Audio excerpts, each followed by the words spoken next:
خواتین و حضرات السلام علیکم۔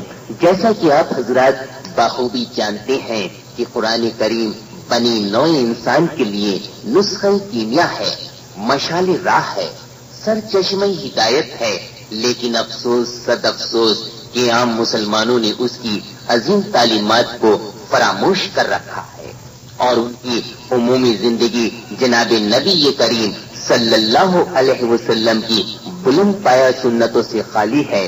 لہذا مسلمان مردوں خواتین کو قرآن حکیم اور احادیث کریمہ کی عظیم تعلیمات سے آشنا کرنے کے لیے امروہہ کے ممتاز عالم دین حضرت مولانا حافظ قاری محمد یوسف صاحب امروہی نے اپنے مکان واقع محلہ بیگم سرائے خرد امروہہ یو پی انڈیا میں تفسیر قرآن مجید کا سلسلہ سن 1996 عیسوی سے خالق کائنات کی توفیق اور اس کے فضل جلیل کے توفیل جاری کر رکھا ہے۔ حضرت مولانا محمد یوسف صاحب امروہی ہر پیر کو بعد نماز ظہر اس پروگرام میں قرآن حکیم کی تفسیر فرماتے ہیں۔ رمضان شریف میں یہ پروگرام ہر پیر کو صبح 8 بجے سے ہوتا ہے۔ ہر تقریر کی کیسٹ حضرت مولانا محمد یوسف صاحب امروہی کے مکان سے حاصل کی جا سکتی ہے۔ لیجئے آج کی تقریر ملاحظہ فرمائیے اور اپنے ایمان میں اضافہ کیجئے۔ اس کا عنوان ہے بت شکن، سیریل نمبر 74، 6 شوال المکرم سن 1424 ہجری مطابق 1 دسمبر سن 2003 عیسوی بروز پیر بعد نماز ظہر۔ بسم اللہ الرحمن الرحیم، الحمد للہ رب العالمین، غافر الذنب وقابل التوب شدید العقاب ذی الطول، لا الہ الا هو الیہ المصیر، والصلاة والسلام الأكملان الأتمان على رسولنا وحبيبنا وشفيعنا ومولانا محمد وعلى آله وأصحابه الكرام البررة السباقين الإيمان والهجرة وعلى من سلك مسلكهم إلى يوم الدين. أما بعد، فأعوذ بالله السميع العليم من الشيطان الرجيم. بسم الله الرحمن الرحيم. وتالله لأكيدن أصنامكم بعد أن تولوا مدبرين فجعلهم جذاذا إلا كبيرا لهم لعلهم إليه يرجعون. قالوا من فعل هذا بآلهتنا إنه لمن الظالمين. قالوا سمعنا فتى يذكرهم يقال له إبراهيم. قالوا فأتوا به على أعين الناس لعلهم يشهدون. رب اشرح لي صدري ويسر لي أمري واحلل عقدة من لساني يفقه قولي. علم الإنسان ما لم يعلم. رب زدني علما. گرامی قدر حاضرین محفل، اللہ تبارک و تعالی نے قوموں کی ہدایت کے واسطے، لوگوں کی رہنمائی کے واسطے، لوگوں کو سیدھا راستہ دکھلانے کے واسطے، صراط مستقیم دکھلانے کے واسطے دنیا میں کم و بیش 1,24,000 انبیاء کرام علیہم الصلاۃ والسلام بھیجے۔ ہر نبی نے، ہر رسول نے، ہر پیغمبر نے اپنے اپنے زمانے میں، اپنے اپنے علاقے میں، اپنی اپنی بستی میں، اپنے اپنے مقام پر لوگوں کو اللہ تبارک و تعالی کی وحدانیت کا راستہ بتلایا، صراط مستقیم دکھلایا، سیدھا راستہ دکھلایا۔ پیغمبر محمد مصطفیٰ صلی اللہ علیہ وسلم کو ان تمام نبیوں اور رسولوں کے آخر میں اللہ تبارک و تعالی نے بھیجا۔ میرے سچے آقا صلی اللہ علیہ وسلم کو آسمان زمین کے پیدا کرنے والے خدا نے خاتم النبیین بنایا، آخری پیغمبر بنایا، آخری رسول بنایا کہ اب قیامت تک نبی کریم صلی اللہ علیہ وسلم کے بعد کوئی نبی اور کوئی رسول اور کوئی پیغمبر اللہ کی جانب سے آنے والا نہیں ہے۔ حضرت ابراہیم علیہ الصلاۃ والسلام بھی انہی نبیوں، پیغمبروں اور رسولوں میں گزرے ہیں۔ جلیل القدر پیغمبر گزرے ہیں، فخیم الشان پیغمبر گزرے ہیں، عظیم الشان پیغمبر گزرے ہیں۔ حضرت ابراہیم علیہ الصلاۃ والسلام میرے سچے آقا صلی اللہ علیہ وسلم کے جد امجد ہیں۔ اللہ تبارک و تعالی نے حضرت ابراہیم علیہ الصلاۃ والسلام کو سب سے اعلیٰ، سب سے بالا، سب سے برتر ان کے زمانے میں بنایا تھا۔ حضرت ابراہیم علیہ الصلاۃ والسلام کی ذات گرامی وہ ذات گرامی ہے کہ جن کی اولاد کے اندر کثیر انبیاء کرام علیہم الصلاۃ والسلام پیدا کیے گئے۔ حضرت ابراہیم علیہ الصلاۃ والسلام اللہ تبارک و تعالی کے بڑے پیغمبر تھے۔ باری سبحانہ و تعالی نے ان کے مجاہدات کے پیش نظر، ان کی کثیر عبادت کے پیش نظر، ان کے کثیر اخلاص کے پیش نظر، ان کی بہت سی خصوصیات کے پیش نظر ان کو اپنا خلیل بنایا۔ اللہ تبارک و تعالی نے 5ویں پارے میں فرما دیا ہے وَاتَّخَذَ اللَّهُ إِبْرَاهِيمَ خَلِيلًا کہ باری تعالیٰ نے ابراہیم کو اپنا خلیل بنایا، خاص مقرب بندہ بنایا۔ ابراہیم علیہ الصلاۃ والسلام کا باری تعالیٰ نے بہت سی عبادات کے اندر، بہت سی چیزوں کے اندر امتحان لیا۔ اللہ تبارک و تعالیٰ نے ان کو امتحان کے اندر کامیاب پایا تو ان کا مقام اور مرتبہ بھی اونچا فرما دیا، کیونکہ امتحان میں کامیابی ملنے کے بعد، سکسیس ہو جانے کے بعد آدمی کا مقام اور مرتبہ اور درجہ بلند کر دیا جاتا ہے۔ پہلے پارے میں سورہ بقرہ کے اندر باری تعالیٰ نے ارشاد فرمایا ہے وَإِذِ ابْتَلَىٰ إِبْرَاهِيمَ رَبُّهُ بِكَلِمَاتٍ فَأَتَمَّهُنَّ قَالَ إِنِّي جَاعِلُكَ لِلنَّاسِ إِمَامًا قال ومن ذريتي قال لا ينال عهد الظالمين۔ حضرت ابراہیم علیہ الصلاۃ والسلام کی نیکیاں اتنی زبردست کہ پوری امت کو ایک پلڑے میں رکھ دیا جائے، یعنی امت کی نیکیوں کو ایک پلڑے میں رکھ دیا جائے، اور حضرت ابراہیم علیہ الصلاۃ والسلام کی نیکیوں کو ایک پلڑے میں رکھ دیا جائے تو حضرت ابراہیم علیہ الصلاۃ والسلام کی نیکیوں والا پلڑا جھک جائے گا۔ اسی بنیاد پر آسمان زمین کے پیدا کرنے والے خدا نے حضرت ابراہیم علیہ الصلاۃ والسلام کو ایک امت قرار دیا۔ 14ویں پارے کے آخری رکوع میں باری تعالیٰ نے اسی چیز کو بیان فرمایا ہے ان ابراہیم کان امۃ قانتا للہ حنیفا ولم یک من المشرکین شاکرا لانعمہ اجتباہ وہداہ الی صراط مستقیم وآتيناه في الدنيا حسنة وإنه في الآخرة لمن الصالحين۔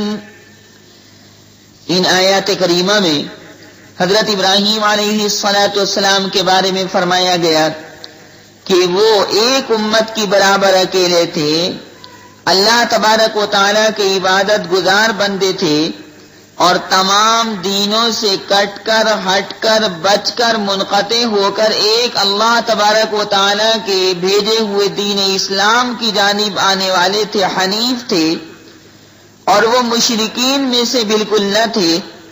باری سبحانہ و تعالیٰ کی نعمتوں کے بہت بہت شکر گزار بندے تھے۔ اللہ تبارک و تعالیٰ نے رسالت کے لیے، نبوت کے لیے، پیغمبری کے لیے ان کو چن لیا تھا اور ان کو آخری دم تک صراط مستقیم پر سیدھے سیدھے سچے راستے پر یعنی دین اسلام پر برقرار رکھا تھا، اللہ نے ارشاد فرمایا کہ ہم نے ابراہیم علیہ السلام کو دنیا میں بھی بھلائی دی، ان کی تعریف اور توصیف کی گئی، اور عالم برزخ میں بھی ان کی تعریف و توصیف کی جاتی ہے، اور عالم آخرت کے اندر قیامت میں بھی حضرت ابراہیم علیہ السلام کی تعریف اور توصیف کی جائے گی، اور آخرت میں بھی وہ نیک لوگوں میں سے ہوں گے۔ پھر باری تعالیٰ نے اگلی آیت کریمہ میں فرمایا کہ اے پیغمبر صلی اللہ علیہ وسلم، ہم نے آپ کو بھی حکم دیا ہے کہ آپ ملت ابراہیمیہ کی پیروی کیجیے، کیونکہ ابراہیم علیہ السلام مشرک نہ تھے، اور یہ بات بار بار اس لیے فرمائی جا رہی ہے کہ ابراہیم علیہ السلام مشرک نہ تھے کیونکہ یہودی حضرت ابراہیم کو اپنی جانب مائل کرتے تھے کہ حضرت ابراہیم توبہ توبہ یہودی تھے، اور نصارہ عیسائی کہتے تھے کہ حضرت ابراہیم علیہ السلام توبہ توبہ عیسائی تھے۔ مشرکین مکہ یہ کہتے تھے کہ وہ ہماری طرح شرک کرنے والے تھے۔ اللہ تبارک و تعالی نے تینوں جماعتوں، تینوں پارٹیوں، تینوں گروہوں کی تردید فرما دی، یہ فرماتے ہوئے کہ ابراہیم علیہ السلام نہ تو یہودی تھے اور نہ عیسائی تھے اور نہ مشرکین میں سے تھے۔ تیسرے پارے میں سورہ آل عمران کے اندر اللہ نے اسی بات کو بیان فرمایا ہے، ما كان إبراهيم يهوديا ولا نصرانيا ولكن كان حنيفا مسلما وما كان من المشركين۔ حضرت ابراہیم علیہ السلام جس قوم کی جانب نبی اور رسول بنا کر بھیجے گئے تھے وہ ستاروں کو پوجنے والی قوم تھی۔ وہ لوگ نجام تھے، نجام کے معنی ستاروں کو پوجنے والی قوم، ستاروں کو پوجنے والے لوگ۔ اللہ تبارک و تعالی نے ان کو حضرت ابراہیم علیہ السلام کے ذریعے بہت سمجھوایا، لیکن یہ لوگ ستاروں کی پوجا کرنے سے، ستاروں کی عبادت کرنے سے باز نہ آئے۔ اسی طرح ان میں سے بعض لوگ بت پرست تھے، جیسے حضرت ابراہیم علیہ السلام کا باپ یا چچا آزر، وہ بت گر بھی تھا اور بت پرست بھی تھا، بتوں کو بناتا بھی تھا، مورتیاں بناتا بھی تھا، اور مورتیوں کی عبادت بھی کرتا تھا، پوجا بھی کرتا تھا، پرستش بھی کرتا تھا۔ چنانچہ حضرت ابراہیم علیہ السلام نے ان لوگوں کو بہت سمجھایا کہ دیکھو یہ اللہ تبارک و تعالیٰ کا غیر ہیں، مورتیاں ہیں، تماثیل ہیں، مجسمے ہیں، خالی کھوکھلے ہیں، ان کے اندر نہ نفع کی طاقت ہے نہ نقصان کی طاقت ہے۔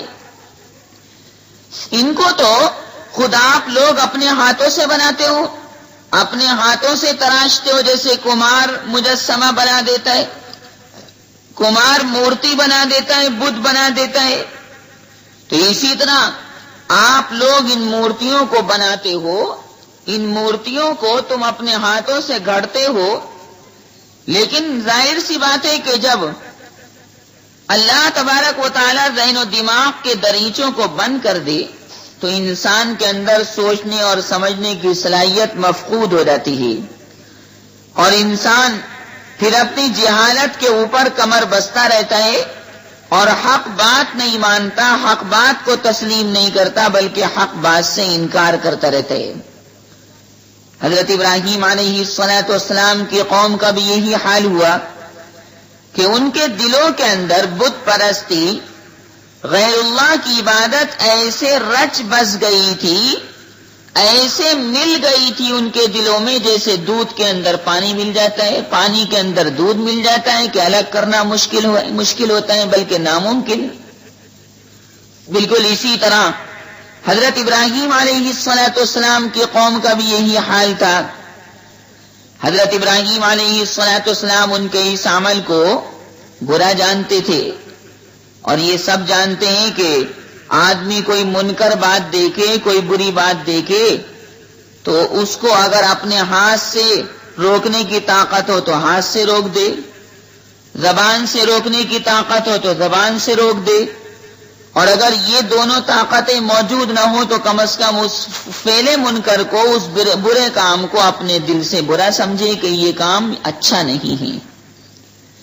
رسول اللہ صلی اللہ علیہ وسلم نے یہی بات ارشاد فرمائی، من رأى منکم منکرا فلیغیرہ بیدہ فإن لم يستطع فبلسانه فإن لم يستطع فبقلبه وذلك أضعف الإيمان۔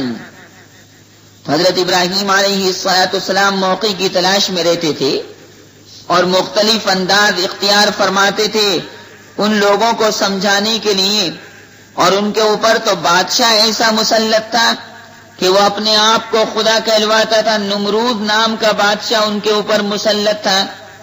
حضرت ابراہیم علیہ السلام سے خود نمرود کا مناظرہ ہوا، مباحثہ ہوا، اور نمرود حضرت ابراہیم علیہ السلام کے قطعی دلائل کے سامنے مبہوت رہ گیا، لاجواب ہو گیا، زبان سے کوئی جواب بن نہ پڑا، جس کا تذکرہ اللہ نے تیسرے پارے میں تلک الرسل کے بارے میں سورہ بقرہ کے اندر کیا ہے۔ أَلَمْ تَرَ إِلَى الَّذِي حَاجَّ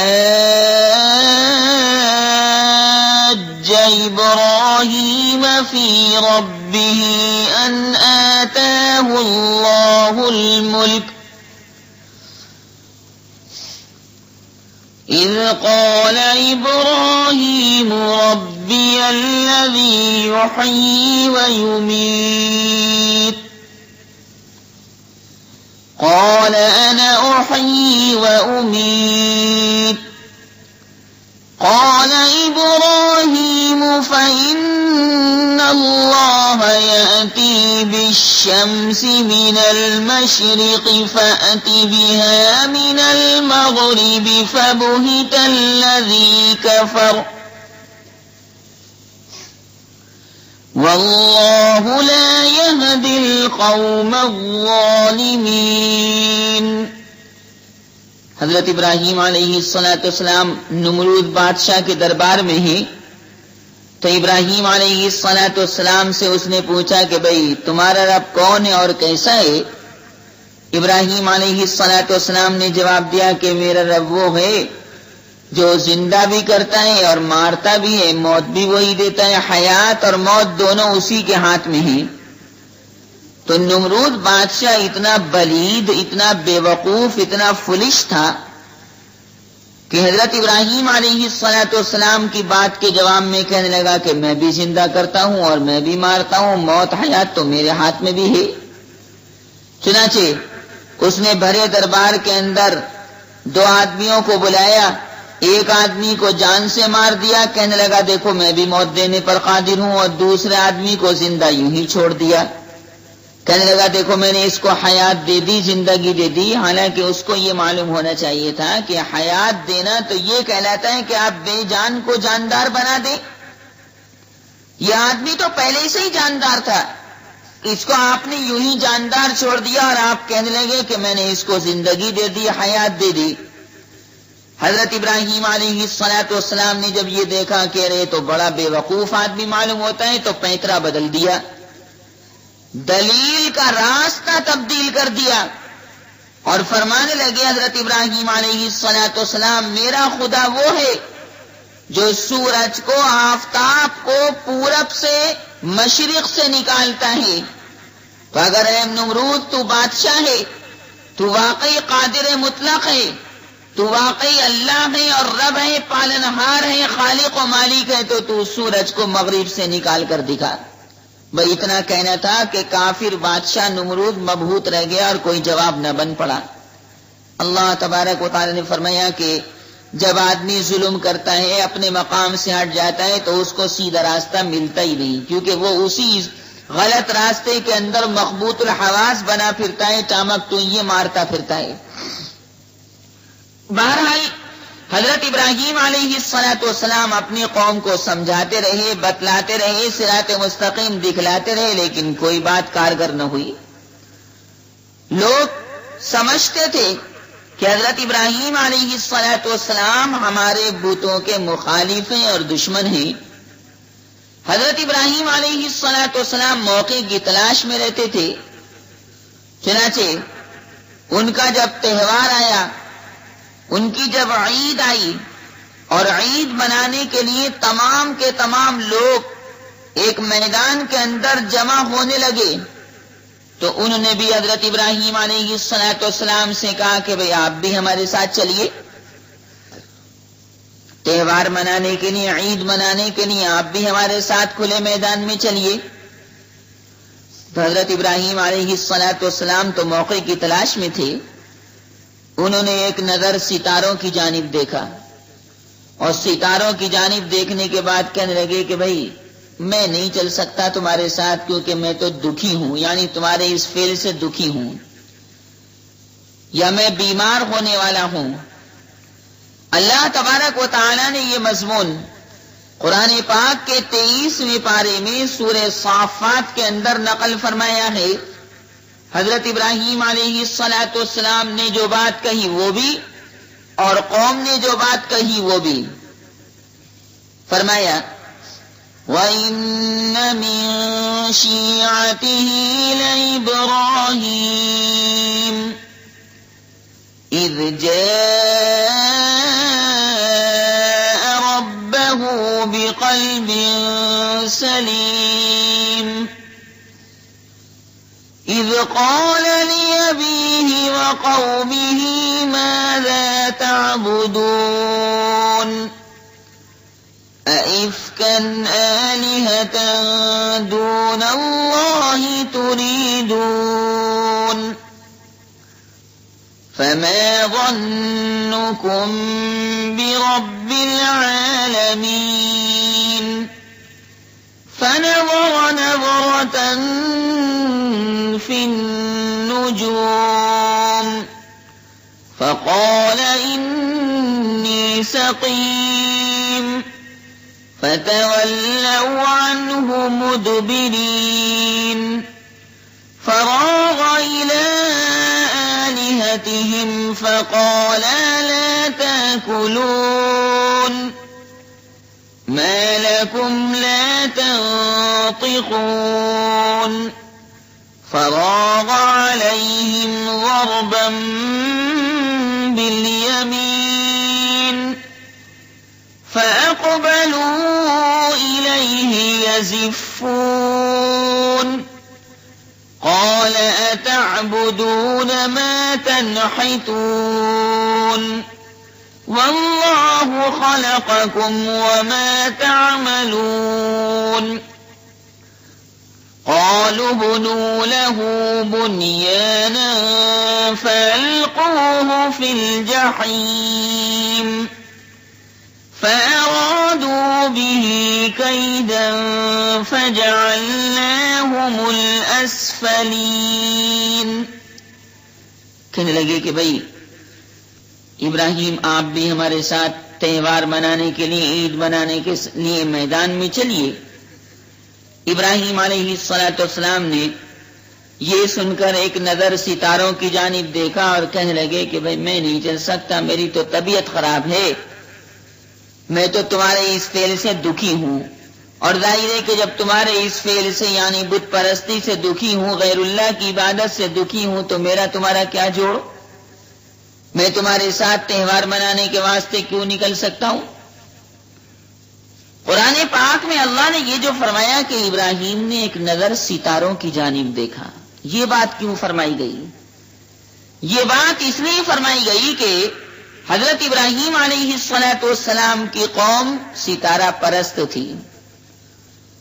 ابراہیم علیہ السلام نے ستاروں کی جانب ان کے عقیدے کے مطابق دیکھا، اپنے عقیدے کے مطابق نہیں کہ یہ ستاروں پر بہت زیادہ یقین رکھتے ہیں، لہذا آگے ستاروں کے دیکھنے کے بعد جو بات زبان سے میں کہوں گا وہ اس پر یقین کر لیں گے کہ بھئی ستاروں کی چال دیکھ کر ابراہیم یہ بات کہہ رہے ہیں. تو اپنے عقیدے کے مطابق نہیں دیکھا بلکہ ان کے عقیدے کے مطابق دیکھا تاکہ وہ ابراہیم کی بات پر یقین کر لیں.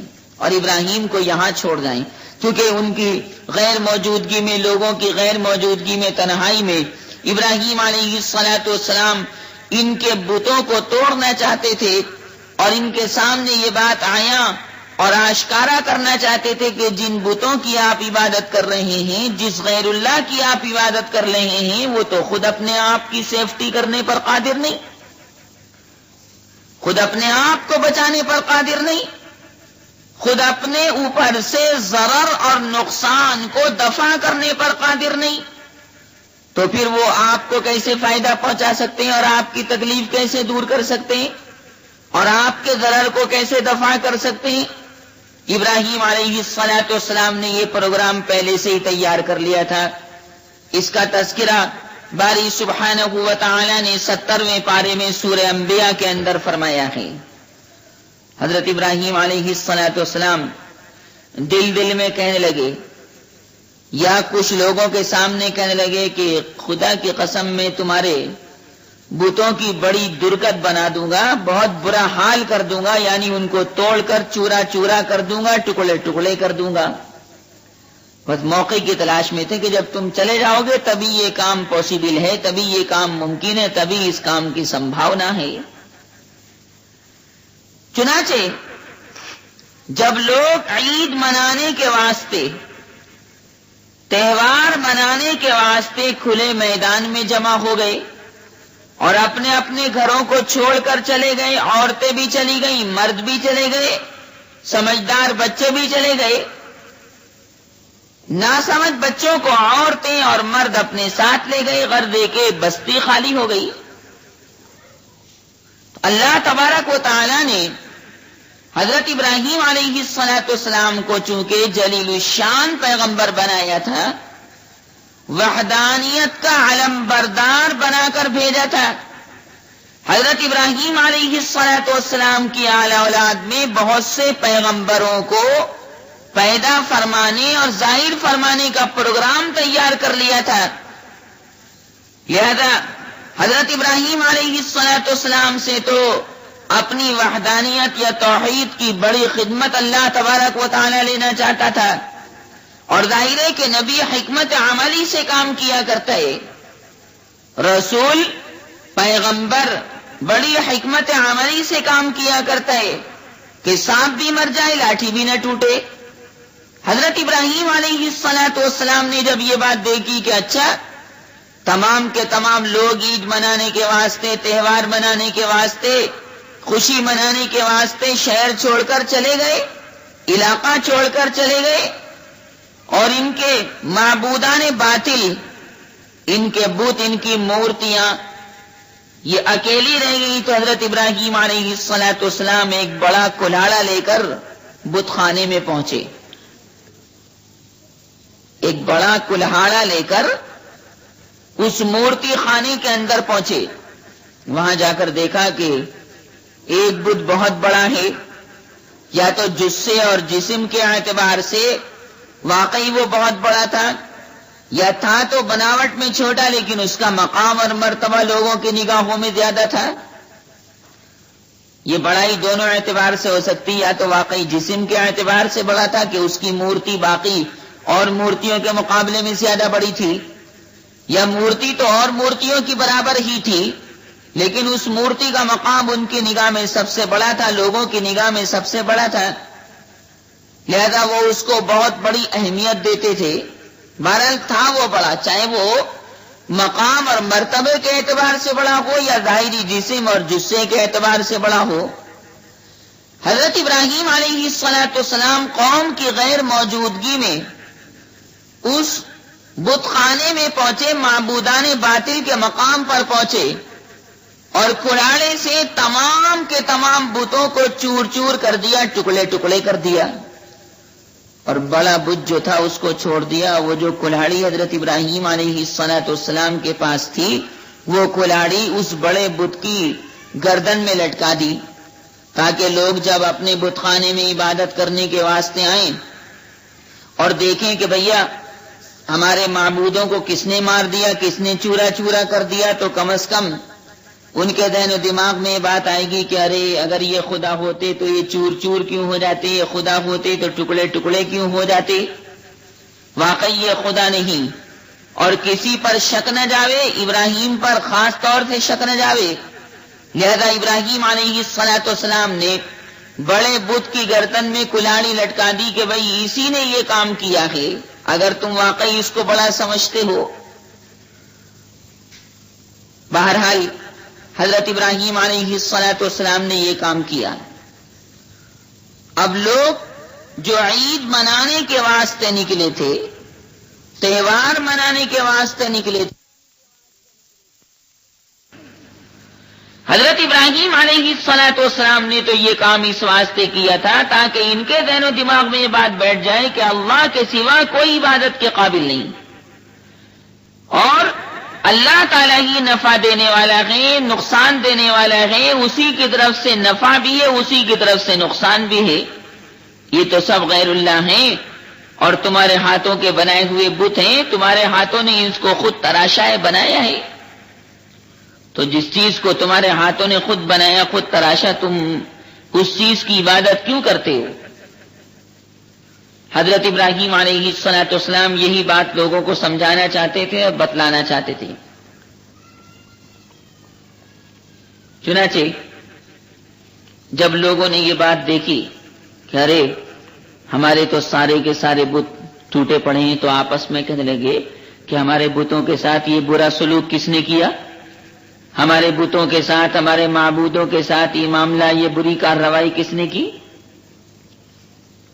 ایسا لگتا ہے کہ بھئی وہ آدمی جس نے یہ کام کیا ہے وہ واقعی بہت بڑا ظالم معلوم ہوتا ہے. تو ان میں سے بعض لوگ کہنے لگے کہ بھئی ایک نوجوان کو ہم نے سنا ہے کہ وہ بتوں کا تذکرہ برائی سے کرتا ہے، جس کو ابراہیم کہا جاتا ہے. ایسا لگتا ہے کہ اسی ابراہیم نے یہ کام کیا ہے، کیونکہ وہی ہمارے بتوں کی برائی بیان کرتا ہے، وہی کہتا ہے کہ ان کی عبادت نہ کرو، وہی کہتا ہے کہ ان کی پرستش نہ کرو، وہی کہتا ہے کہ ان لوگوں کو یعنی بتوں کو برا بھلا نہ کہو، یہ اگر ناراض ہو جائیں گے تو تم پاگل ہو جاؤ گے. ان لوگوں کا عقیدہ یہ تھا کہ اگر کوئی بت ناراض ہو گیا تو سمجھ لو کہ یہ بت ناراض ہو کر ہمیں پاگل بنا دے گا. توبہ توبہ، نعوذ باللہ. جیسے آج کل بھی بہت سے لوگوں کے غلط عقائد ہیں کہ میاں فلاں جن، فلاں پیر اگر ہم سے ناراض ہو گیا، یا فلاں سایہ، فلاں موکل ہم سے ناراض ہو گیا تو بس ہماری تباہی آ جائے گی. حالانکہ یہ عقیدہ فاسد عقیدہ ہے، غلط عقیدہ ہے. نفع نقصان تو اللہ تبارک و تعالی نے اپنے ہاتھ میں رکھ چھوڑا ہے. لوگ کہنے لگے کہ اچھا ابراہیم نے یہ کام کیا ہے، بلا کر لاؤ سب لوگوں کے سامنے ابراہیم کو، تاکہ سب لوگ ابراہیم کی اس بدتمیزی کے اوپر توبہ توبہ گواہ بن جائیں کہ ہمارے بتوں کے ساتھ، ہمارے خداؤں کے ساتھ، ہمارے معبودوں کے ساتھ یہ برا سلوک اور برا رویہ اس غلط آدمی نے کیا، نعوذ باللہ من ذالک. بلا کر لاؤ. اب ابراہیم علیہ السلام کو لوگ سب لوگوں کے سامنے پکڑ کر لائے اور ابراہیم علیہ السلام سے سوال کیا کہ اے ابراہیم، کیا تم نے ہمارے بتوں کے ساتھ یہ کام کیا ہے؟ تم نے ہی کیا ہے؟ تو حضرت ابراہیم علیہ السلام نے فرمایا کہ نہیں، ایسا لگتا ہے کہ یہ جو بڑا بت ہے جس کے گلے کے اندر یہ کلاڑی پڑی ہوئی ہے، اس نے یہ کام کیا ہے. اور بھائی تم تو ان کو خدا مانتے ہو، تم تو ان کو اپنا معبود مانتے ہو، تم تو ان بتوں کی پوجا کرتے ہو، تم خود ان سے پوچھ لو. اگر یہ بولتے ہو، جواب دے سکتے ہو تو یہ جواب دے دیں گے. پوچھو کہ تمہارے ساتھ یہ کام کس نے کیا.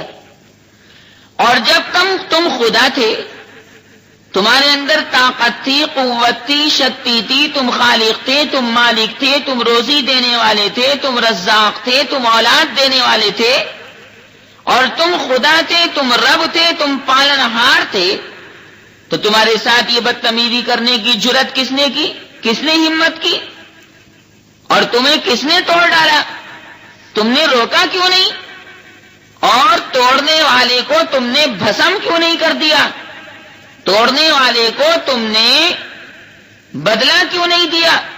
توڑنے والے سے تم نے انتقام کیوں نہیں لیا؟ اور تم ٹوٹے کیوں؟ اگر خدا ہوتے تو تمہیں ٹوٹنا ہی نہیں تھا، کیونکہ خدا تو وہ ہے کہ جس کے اندر ہر طرح کی طاقت اور قوت موجود ہو، وہ سب کام کے کرنے پر قادر ہو، وہ جب چاہے جیسے چاہے کام کرے، فعال لما یرید اس کی ذات ہے، اور کوئی بھی آدمی اس کو نقصان نہ پہنچا سکے، کوئی بھی مخلوق اس کا بال بیکا نہ کر سکے۔ خدا تو وہ ہوتا ہے۔ تم اگر خدا تھے تو تمہیں کس نے توڑ ڈالا؟ حضرت ابراہیم علیہ الصلاۃ والسلام کی یہ بات سن کر لوگ جو تھے مبہوت رہ گئے کہ بھائی بات تو صحیح کہہ رہا ہے، لیکن انسان کے اندر ایک انا ہوتی ہے، وہ اپنی انا کو ٹھیس پہنچانا نہیں چاہتا، اور وہ انا انسان کو نہ جھکنے پر مجبور کرتی ہے۔ وہ انا انسان کو مجبور کرتی ہے کہ انسان اگرچہ تیری بات غلط ہے، اگرچہ تیرا فیصلہ غلط ہے، اگرچہ تیرا عقیدہ غلط ہے، اگرچہ تیرا عمل اور فعل واقعی بیکار اور غلط ہے، مگر تجھے جھکنا نہیں، تو اپنی غلط بات پر اڑا رہے، ڈٹا رہے، جمع رہے۔ تو آپس میں کہنے لگے کہ واقعی بھائی تم ہی لوگ ظالم ہو کہ تم نے ایک اللہ کی عبادت کو چھوڑ کر ان بتوں کی عبادت میں مشغولیت اختیار کی۔ پھر تو جناب مارے شرم کے سب کے سر نیچے کو ہو گئے۔ یہ سارا مضمون کلام مجید کے 70ویں پارے میں سورہ انبیاء کے اندر ہے۔ اور مارے شرم کے اور مارے ندامت کے اور مارے خجالت کے اور مارے شرمندگی کے سب یہ معبودان باطل کے پجاری حضرت ابراہیم علیہ الصلاۃ والسلام سے کہنے لگے کہ واقعی ابراہیم تم کو سچ معلوم ہے اور صحیح معلوم ہے کہ یہ بت بولنے پر قادر نہیں، تو ہم کیسے ان بتوں سے کوئی سوال کریں؟ یہ تو جواب دینے پر قادر نہیں۔ اللہ تبارک و تعالی نے قوم کی زبان سے ہی یہ بات کہلوا دی، یعنی بتوں کی برائی، بتوں کی قباحت اور بتوں کی شناعت اور بتوں کا تکلم یعنی بولنے پر قادر نہ ہونا ان کی زبان سے کہلوا دیا۔ جادو وہ ہے جو سر چڑھ کر بولے۔ حضرت ابراہیم علیہ الصلاۃ والسلام نے موقع غنیمت سمجھا کہ واقعی یہ لوگ تو اب ہار گئے، زچ ہو گئے، شکست و خوردہ بن گئے، اور ان کو بہت زیادہ ندامت اور خجالت اور شرمندگی اپنے فعل پر ہے، اپنے کام پر ہے، بتوں کی عبادت پر ہے۔ لہذا میں اللہ تبارک و تعالیٰ کے حکم سے فتح پا چکا ہوں، جیت چکا ہوں، تو کہنے لگے کہ اب بتاؤ جی تم اللہ تبارک و تعالیٰ کو چھوڑ کر ایسی چیزوں کی کیوں عبادت کرتے ہو جو تمہیں کوئی نفع نہیں پہنچا سکتی اور تمہیں کوئی نقصان نہیں پہنچا سکتے؟ ارے بھائی تمہارے اوپر بڑا توف ہے، بڑا افسوس ہے تمہارے اوپر، ہائے ہائے تم نے کیا غلط کام کر ڈالا، اور تم اتنی ساری بات بھی نہیں سمجھتے کہ جب یہ بت چور چور ہو گئے تو پھر بھی تم ان کی عبادت کر رہے ہو۔ بات تو بھائی صحیح کہنے لگے، لیکن میں نے ابھی کہا تھا کہ انسان کے اندر ایک انا ہوتی جو اس کو تکبر پر ابھارتی، اپنی غلط بات پر بھی جمے رہنے، اڑے رہنے، ڈٹے رہنے پر ابھارتی ہے۔ وہی مرغے کی ایک ٹانگ کہے جائے گا۔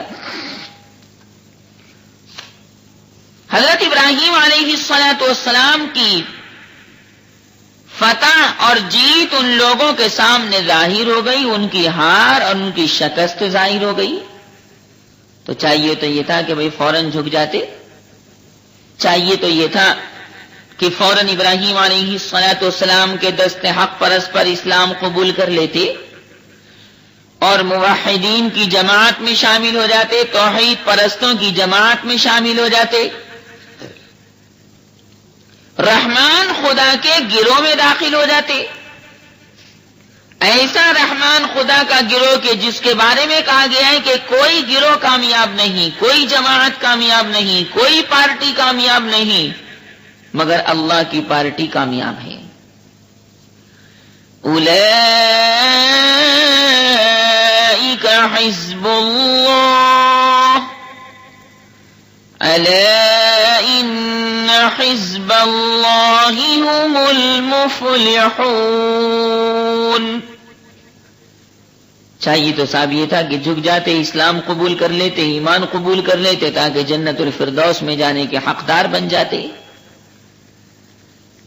لیکن اپنی انا کو ٹھیس نہ پہنچے، اس لیے کہنے لگے کہ بھائی ابراہیم علیہ السلام کے لیے ایک بہت بڑی آگ کو تیار کرو تاکہ ابراہیم علیہ السلام کو اس آگ کے اندر جلایا جا سکے۔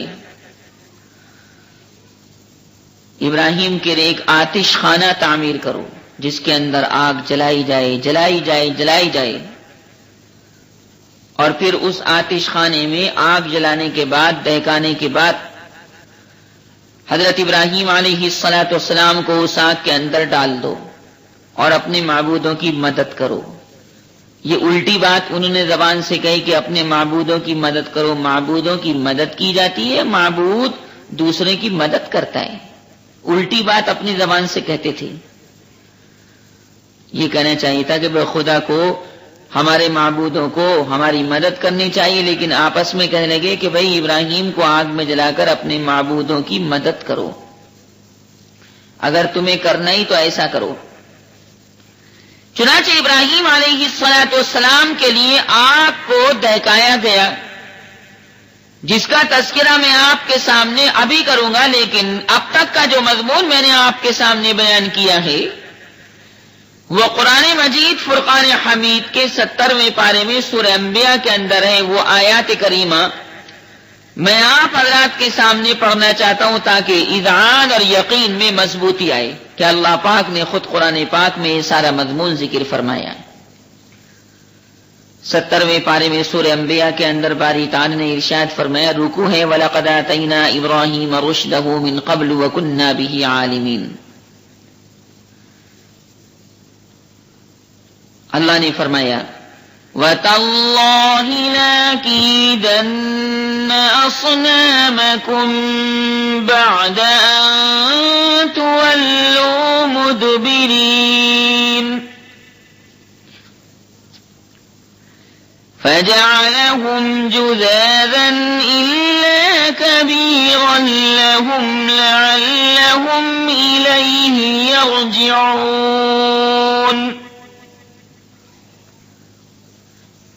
قالوا من فعل هذا بآلهتنا إنه لمن الظالمين۔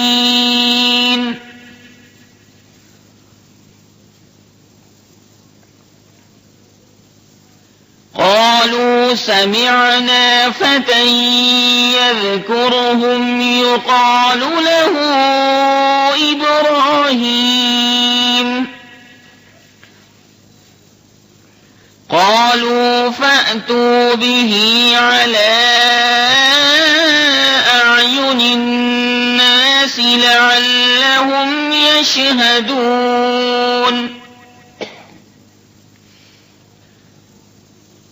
قالوا أنت فعلت هذا بآلهتنا يا إبراهيم؟ قال بل فعله كبيرهم هذا فاسألوهم إن كانوا ينطقون۔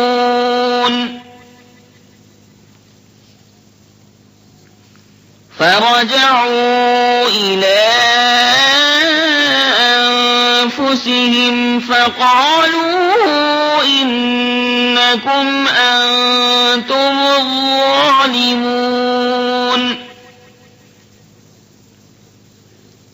ثم نكسوا على رؤوسهم لقد علمت ما هؤلاء ينطقون۔ قال فتعبدون من دون الله ما لا ينفعكم شيئا ولا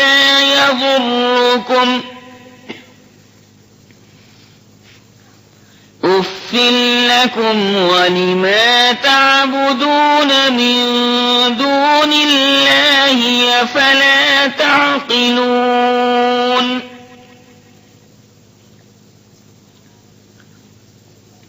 قالوا حرقوه وانصروا آلهتكم إن كنتم فاعلين. حضرت ابراہیم علیہ الصلوۃ والسلام کے لیے ان لوگوں نے آگ کو دہکانا شروع کیا. آگ میں جوش آیا, آگ لپٹیں مارنے لگی. تاریخی روایات میں ہے کہ 1 مہینے تک سارے شہر کے لوگ آگ جلانے کے لیے لکڑی وغیرہ سوختے کا سامان جمع کرتے رہے. پھر ان لکڑیوں میں آگ لگا کر 7 دن تک اس آگ کو دھونکتے اور بھڑکاتے رہے, یہاں تک کہ آگ کے شعلے فضائی آسمان میں اتنے اونچے ہو گئے کہ اگر کوئی پرندہ اس آگ کے اوپر سے گزرے تو جل جائے. اس وقت ارادہ کیا کہ حضرت ابراہیم علیہ السلام کو اس آگ میں ڈالا جائے. تو لوگوں کو فکر ہوئی کہ بھئی آگ تو ہم نے جلا دی, لیکن ابراہیم کو اس آگ میں ڈالیں کیسے, کیونکہ اس آگ کے پاس تک جانا کسی کے بس میں نہیں تھا, کیونکہ جو قریب جائے گا وہ جل جائے گا. شیطان تو ایسے موقع کے اوپر وسوسے ڈالتا ہے, مدد کرتا ہے کفار کی, فجار کی, فساق کی, دشمنان اسلام کی, اعدائے اسلام کی مدد کرتا ہے. جب ان کا ذہن و دماغ شیطان نے بند دیکھا تو شیطان نے ان لوگوں کو یہ مشورہ دیا کہ ابراہیم کو منجنیق میں رکھ کر پھینکنے کی کوشش کرو. جیسے اسپرنگ والی چیز کے اندر کوئی چیز رکھی جاتی ہے اور بٹن دبا دیا جاتا ہے تو وہ چیز اچھل کر دور چلی جاتی ہے, بالکل اسی طرح اس زمانے کے اندر ایک آلہ ہوتا تھا منجنیق, میم نون جیم نون یا قاف, جس کو ہندی میں گوپیا بھی کہتے ہیں, کہ اس کے اندر ڈالو اور جھٹکا دے کر ابراہیم کو دور پھینک دو, آگ کے اندر ابراہیم جا پڑے. جس وقت اللہ تبارک و تعالیٰ کے خلیل ابراہیم علیہ السلام من جنیق کے ذریعے اس آگ کے اندر پھینکے جا رہے تھے تو سارے فرشتے, بلکہ زمین و آسمان کی مخلوقات سب چیخ اٹھے کہ پروردگار آپ کے خلیل ابراہیم پر کیا گزر رہی ہے, ذرا آپ اپنے خلیل ابراہیم کی تو مدد فرمائیے. اللہ تبارک و تعالی نے ساری مخلوقات کو ابراہیم علیہ السلام کی مدد کرنے کی اجازت دے دی. آسمان نے کہا کہ میں مدد کر دوں, زمین نے کہا میں مدد کر دوں, آسمان کے فرشتوں نے کہا کہ ابراہیم کی ہم مدد کر دیں, زمین کے فرشتوں نے کہا کہ ابراہیم کی ہم مدد کر دیں. جبریل نے کہا, میکائیل نے کہا, اسرافیل نے کہا, عزرائیل ملک الموت نے کہا کہ ہم میں سے ہر ایک ابراہیم کی مدد کرنے کے لیے تیار ہیں, پروردگار ابراہیم کی مدد کرنے کی اجازت دے دے. تو اللہ تبارک و تعالی نے فرمایا کہ جاؤ, تمہیں ابراہیم علیہ السلام کی, میرے خلیل کی مدد کرنے کی اجازت ہے, مگر ابراہیم کی اس وقت مدد کرنا جب ابراہیم تم لوگوں سے مدد مانگے, ورنہ مدد مت کرنا. فرشتوں نے حضرت ابراہیم علیہ السلام سے عرض کیا کہ اگر آپ فرمائیں تو ہم آپ کی مدد کر دیں. 7 آسمانوں کے فرشتے اور زمینوں کے فرشتے ابراہیم علیہ السلام کی خدمت میں حاضر, اور وہ آگ فرشتے کے اوپر کیا اثر کرنے والی تھی, فرشتہ تو نورانی مخلوق ہے, اور سب سے بڑا فرشتہ حضرت جبریل علیہ السلام نے بھی دریافت کیا کہ ابراہیم میں آپ کی مدد کرنے کے لیے تیار ہوں, اگر آپ فرمائیں تو میں اس آگ کو ابھی اپنے پروں سے بجھا دوں, اپنی پھونک سے بجھا دوں. ابراہیم علیہ السلام نے فرمایا کہ مجھے میرا اللہ کافی ہے, وہ میرا حال 7 آسمانوں کے اوپر سے دیکھ رہا ہے. جبریل مجھے مدد کی ضرورت تو ہے مگر تم جیسوں کی مدد کی ضرورت نہیں، مجھے تمہارے خدا اپنے خدا کی مدد کی ضرورت ہے، کیونکہ جبریل میں تمہارا محتاج نہیں بلکہ اللہ تبارک و تعالیٰ کا محتاج ہوں۔ یہ سارا مضمون تفسیر مظہری میں لکھا ہوا ہے۔ اللہ تبارک و تعالیٰ نے بھی دیکھا کہ ابراہیم نہ تو جبریل سے مدد مانگ رہے ہیں، نہ میکائیل سے مدد مانگ رہے ہیں، نہ اسرافیل سے مدد مانگ رہے ہیں، اور نہ اسرائیل ملک الموت سے مدد مانگ رہے ہیں، نہ آسمانوں کے فرشتوں سے مدد مانگ رہے ہیں، نہ زمینوں کے فرشتوں سے مدد مانگ رہے ہیں، نہ جنات سے مدد مانگ رہے ہیں، نہ چیخ و پکار کر رہے ہیں، نہ انسانوں سے مدد مانگ رہے ہیں۔ تو اللہ تبارک و تعالی نے پھر خود کلام فرمایا اور فرمایا کہ ہم نے آگ کو حکم دیا کہ اے آگ تو ابراہیم کے اوپر ٹھنڈی بن جا اور سلامتی والی چیز بن جا، ابراہیم کے اوپر تو گلے گلزار بن جا۔ دولت فرمائے کہ ٹھنڈی بن جا اور سلامتی بن جا۔ ٹھنڈی بن جا کہ اس کی گرمی ختم ہو جائے، اور زیادہ ٹھنڈی مت بننا کیونکہ زیادہ ٹھنڈ سے بھی تو انسان مر جاتا ہے، جیسے زیادہ گرمی سے مر جاتا ہے ایسے زیادہ ٹھنڈ سے بھی تو مر جاتا ہے۔ فرمایا کہ ٹھنڈی تو بن جانا لیکن مارنا مت اپنی ٹھنڈ کی وجہ سے، بلکہ ابراہیم صحیح سلامت رہنے چاہیے۔ چنانچہ اللہ پاک نے فرمایا، خداوند قدوس نے فرمایا، رب قدیر نے فرمایا، رب کائنات نے فرمایا، قُلْنَا يَا نَارُ كُونِي بَرْدًا وَسَلَامًا عَلَىٰ إِبْرَاهِيمَ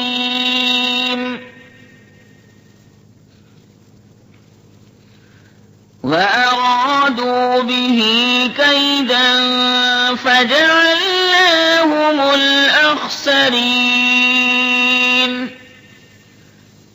وہ آگ حضرت ابراہیم علیہ السلام کے اوپر گلے گلزار بن گئی، نیچے کام بھی ہو گیا، بت بھی ٹوٹ گئے، ابراہیم علیہ السلام بھی بچ گئے، کیونکہ ابراہیم علیہ السلام نے اللہ کا دامن تھام رکھا تھا۔ اور وہ جو بتوں کو توڑا تھا حضرت ابراہیم علیہ السلام نے، وہ اپنے نفس کی خاطر نہیں تھا بلکہ اللہ تبارک و تعالیٰ کی وحدانیت کا پرچم بلند کرنے کے لیے تھا، کہ لوگ سمجھ جائیں کہ غیر اللہ کی عبادت میں خواہ لگے ہوئے ہیں، غیر اللہ کی پرستش میں خواہ لگے ہوئے ہیں، اس کی پوجا میں خواہ لگے ہوئے ہیں۔ حقیقی خدا کی عبادت میں لگنا چاہیے، اللہ تبارک و تعالیٰ کی عبادت میں لگنا چاہیے کہ جس نے ساتوں آسمانوں کو تھام رکھا ہے۔ اگر باری سبحانہ و تعالیٰ کی نظر کرم آسمانوں کے اوپر سے ہٹ جائے تو آسمان دھم سے نیچے آ پڑے، اس نے اپنے فضل و احسان سے ان آسمانوں کو سنبھالے رکھا ہے۔ ان اللہ یمسک السماوات والارض ان تزولا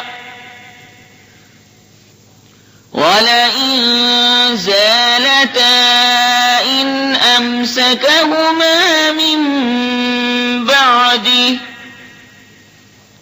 نبی کریم صلی اللہ علیہ وسلم بھی تو اسی بات کی لوگوں کو تعلیم دیتے تھے اور یہی بات بتلاتے تھے کہ تم لوگ ایک اللہ کی وحدانیت کے اوپر یقین کر لو اور اس وحدانیت کے جو تقاضے ہیں ان تقاضوں پر عمل کرو، ان تقاضوں پر عمل کر کے اپنی دنیاوی زندگانی کو بھی کامیاب بناؤ، قبر والی زندگی کو بھی کامیاب بناؤ اور آخرت والی زندگی کو بھی کامیاب بناؤ۔ یہ بات اور یہ عمل جو ابراہیم علیہ السلام نے کر کے دکھایا، ہر کس و ناکس کے بس میں یہ بات نہیں، اس کے لیے جرأت چاہیے، اس کے لیے طاقت چاہیے، اس کے لیے قوت چاہیے، اس کے لیے عالی ہمتی چاہیے، اس کے لیے بلند ہمتی چاہیے، اس کے لیے استقلال چاہیے، اس کے لیے استقامت چاہیے، اس کام کے لیے متانت اور مضبوطی چاہیے، تب جا کر یہ کام کیا جا سکتا ہے۔ اور یہ جب ہی ہو سکتا ہے جب اللہ تبارک و تعالیٰ سے ہونے نہ ہونے کا یقین ہو اور اس بات کے اوپر پکا یقین ہو کہ نفع بھی اللہ کی طرف سے اور نقصان بھی اللہ کی طرف سے، اور ہم اسی اللہ کی رضا کے لیے تمام کام کر رہے ہیں، تب جا کر جناب آدمی یہ کام کر سکتا ہے۔ ورنہ جب آدمی لوگوں کو حق بات سناتا ہے تو لوگ چونکہ حق بات کڑوی ہوتی ہے لہذا اس حق بات کے کہنے والے کے دشمن بن جاتے ہیں، اس کی برائیاں نکالنے والے بن جاتے ہیں، اس کے اوپر آبجیکشن کرنے والے بن جاتے ہیں، اس کے اوپر اعتراض کرنے والے بن جاتے ہیں، اس کے اوپر بھپتیاں کسنے والے بن جاتے ہیں، انگوش نمائی کرنے والے بن جاتے ہیں کہ یہ آئے ہیں ہم کو سمجھانے کے لیے، ہم کو سمجھانے کے واسطے ان کے علاوہ کوئی اور نہیں رہ گیا تھا، سینکڑوں طرح کی باتیں بناتے ہیں۔ لیکن آدمی اگر صبر و استقلال و استقامت کا پہاڑ ہے، متانت اور مضبوطی اس کے اندر ہے تو جمع رہتا ہے۔ اسی بنیاد پر اللہ نے فرمایا کہ اے پیغمبر آپ بھی تبلیغ کیجئے، لیکن سوچ لیجئے کہ تبلیغ جب آپ کریں گے تو لوگ آپ کے مخالف ہو جائیں گے، سو جب مخالف ہو جائیں تو آپ ڈرنا نہیں، گھبرانا نہیں، مضطرب نہیں ہونا، بے چین نہیں ہونا، ایک اللہ پہ بھروسہ کرنا، اللہ آپ کی حفاظت فرمائے گا۔ يا أيها الرسول بلغ ما أنزل إليك من ربك وإن لم تفعل فما بلغت رسالته والله يعصمك من الناس ان اللہ لا يهدي القوم الكافرین۔ سارے بیان کا لب لباب اور ما حصل اور خلاصہ یہی ہے کہ آدمی اپنی حاجتیں رکھے، ضرورتیں رکھے تو اللہ تبارک و تعالیٰ کے سامنے رکھے اور اسی کو کارساز حقیقی جانے اور اسی کو فعال لما یرید جانے اور اسی کی نظر کرم کا محتاج بن کر رہے اور اسی کی بارگاہ عالی کا ساحل بینوا بن کر رہے تو اللہ تبارک و تعالیٰ کی نصرت اور اس کی اعانت اور اس کی مدد اور اس کی مساعدت اور اس کی ہیلپ 7 آسمانوں کے اوپر سے اس کا کام بناتی ہے، کیونکہ باری سبحانہ و تعالی قاضی الحاجات ہے، اور قاضی الحاجات کے معنی ضرورتیں پوری کرنے والا، حاجات کو پورا کرنے والا، حاجات اور ضروریات کو نمٹانے والا، ان کو دور کرنے والا، کام بنانے والا۔ اور یہ صفت ہمارے اور آپ کے اسلامی عقیدہ راسخہ کے مطابق اللہ تبارک و تعالی کی ذات گرامی کے ساتھ مخصوص ہے۔ باری سبحانہ و تعالی مجھے بھی عمل کی توفیق ارزانی فرمائے اور آپ حضرات کو بھی۔ وآخر دعوانا الحمد للہ رب العالمین۔ یا رب صل وسلم دائما ابدا على حبيبك خير الخلق كلهم اللهم صل على محمد وعلى آل محمد كما صليت على إبراهيم وعلى آل إبراهيم إنك حميد مجيد اللهم بارك على محمد وعلى آل محمد كما باركت على إبراهيم وعلى آل إبراهيم إنك حميد مجيد اللهم صل على سيدنا مولانا محمد وعلى آل سيدنا مولانا محمد وبارك وسلم۔ پروردگار آج کے اس پروگرام کو بھی بے انتہا مقبول و مشکور فرما۔ اے اللہ آج جو بیان ہوا ہے پروردگار اس کے اوپر بھی پورا عمل کرنے کی توفیق ارزانی فرما۔ الہی ہمارے تمام صغائر کبائر کو معاف فرما۔ اے اللہ ہمارے ایمان اور اسلام میں متانت اور مضبوطی پیدا فرما۔ اے اللہ ہمارے اندر استقلال اور استقامت پروردگار عطا فرما۔ استقلال اور استقامت کے ساتھ پیغمبر خدا صلی اللہ علیہ وسلم کی ایک سنت پر عمل کرنے والا ہم سب کو بنا۔ پروردگار یہ جو پروگرام ہر پیر کو تیری توفیق سے منعقد کیا جاتا ہے اس کو دوام عطا فرما۔ اے اللہ تمام موانع اور عوائق کو دور فرماتے ہوئے ہمیشہ اس پروگرام کو جاری رہنے کی توفیق عطا فرما۔ اے اللہ تمام مسلمانوں کی تکالیف اور مصائب کو دور فرما۔ ہمارے سارے مرحومین مرحومات کی مغفرت کاملہ فرما۔ میرے والد صاحب اور میرے بھائی محمد صالح کی بھی پوری مغفرت فرما۔ بھائی عبدالسلام صاحب کی بھی مغفرت کاملہ فرما۔ اے اللہ میرے خسر نور محمد صاحب کی بھی مغفرت کاملہ فرما، اور مراد عالم کی بھی مغفرت کاملہ فرما، اور جن لوگوں نے دعاؤں کے لیے کہا پروردگار ان کے جائز مقاصد کو پورا فرما، جائز تمناؤں کو پورا فرما۔ ہمارے گھروں میں خیر و برکت کا ماحول پیدا فرما۔ زیادہ سے زیادہ قرآن پاک پڑھنے کی توفیق عطا فرما۔ قرآن پاک کا سچا عاشق و دلدادہ بنا۔ ہماری تلاوت کو اور قرات کو قبول فرما۔ ہماری اعلی اولاد کو حفاظ قراء علماء بعمل بنا۔ ہماری تجارت اور لین دین میں برکت کاملہ عطا فرما۔ ہماری دنیا بھی اچھی فرما، قبر بھی اچھی فرما، عالم برزخ کی زندگی بھی اچھی فرما، اور آخرت میں بنا حساب کتاب ہم سب کو جنت الفردوس میں داخلہ نصیب فرما، حضور پاک صلی اللہ علیہ وسلم کی معیت ہم سب کو نصیب فرما۔ اے اللہ ہماری ان دعاؤں کو محض اپنے لطف و کرم اور جناب نبی کریم صلی اللہ